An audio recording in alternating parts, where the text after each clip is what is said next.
Long before European ships reached the southern shores of Africa, before colonial maps redrew the continent, there stood a powerful African civilization built not of myth, but of stone. This was Great Zimbabwe, a city of kings, traders, artisans, and spiritual leaders, a city that controlled gold routes across continents, and built one of the greatest architectural wonders in African history. Long before the stone walls rose from the Zimbabwean plateau, the region had already been home to human communities for tens of thousands of years. Archaeological evidence shows that San hunter-gatherers inhabited the land as far back as 100,000 years ago. Around 150 BCE, Bantu-speaking peoples began settling in the region. Over centuries, they developed agricultural chiefdoms, farming crops, herding cattle, and mining iron. Between the 4th and 7th centuries, cultures such as the Gokamir and Ziwa thrived here. They forged tools and laid the foundations for something extraordinary. Their descendants, the ancestors of the Karanga people, would later create one of Africa's most remarkable cities. Around the 11th century, communities started constructing massive dry stone walls, perfectly fitted without mortar. Agriculture and cattle wealth created powerful social networks. Trade routes expanded. Local chiefdoms transformed into a regional kingdom. The ruling elite built thick stone walls to protect themselves and to display their authority. The most famous structure was the Great Enclosure. Its walls rose as high as 11 meters, stretching nearly 250 meters in circumference.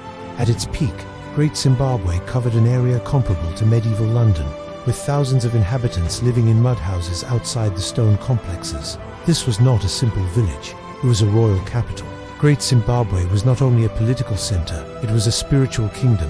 The king, known as the Mumbo, ruled with authority, believed to come from ancestors and divine forces. Spirit mediums living in the hill complex were guardians of tradition, acting as the conscience of the state. The ruins themselves formed three major complexes: the hill complex, the Great Enclosure, and the valley complex. At the heart of the hill complex stood sacred symbols carved from soapstone, the famous Zimbabwe birds. These monolithic sculptures symbolized protection, spiritual power, and communication with the gods. Even today, the Zimbabwe bird remains a national symbol, appearing on the country's flag and currency.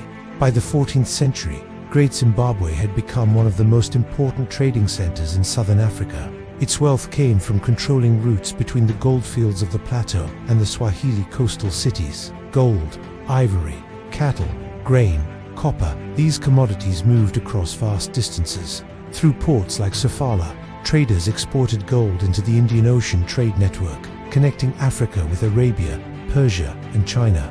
Archaeologists have discovered Chinese porcelain, Persian glass beads, Arabian coins, and bronze tools. These findings reveal a powerful truth. Great Zimbabwe was part of a global economy centuries before colonial trade systems. Gold was not merely mined, it was crafted into symbols of prestige and power. Then, gradually, the empire began to fade. Possible reasons include overpopulation, resource shortages, or a decline in global demand for gold. By the 15th century, a royal prince named Nyatsimba Mutota is believed to have migrated north, founding the Mutapa Empire.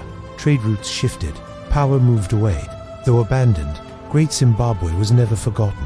Its massive walls still stand, silent witnesses to an African civilization that mastered architecture, trade, politics, and spirituality.